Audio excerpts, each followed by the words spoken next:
I could have spent 5 minutes at Loch Ness, and that would have been enough. It's a big loch. I think it's the biggest loch in Scotland. It's beautiful when you get away from the little village, which is full of touristy junk, and you go to the loch itself. It's beautiful.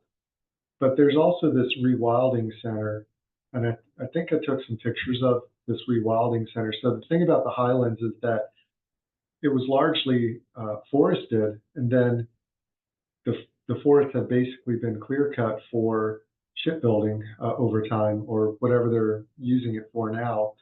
And they've never been able to reforest it like we have the Appalachians. And in fact, the Highlands and the Appalachians, before tectonic shift, were part of the same mountain range, which is why the Highlands looks so familiar to people that are from North Carolina or Virginia or West Virginia or Tennessee. It looks like our mountains, except our mountains are forested because we reforested them starting in the Great Depression, and originally pines and conifers, and that now we've got a bunch of hardwoods that have taken over like it used to be before.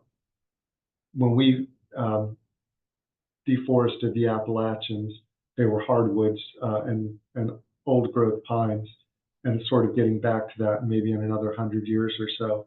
But the Highlands are still barren of trees. They're covered in heather and grass and things like that. They look very different because they look so blocky and rugged, because you can see all the stones. There's nothing to hide them and camouflage them like trees. So they look a lot more rugged. But what's interesting is at this rewilding center, they're trying to get the forest to grow back in strips throughout the Highlands. And the reason they've always had trouble is because they have too many deer. So the deer come along and eat the saplings and chew them down to the nub, and that's the end of that. So that's their big problem. Since we have so many hunters in our country, we don't have that issue.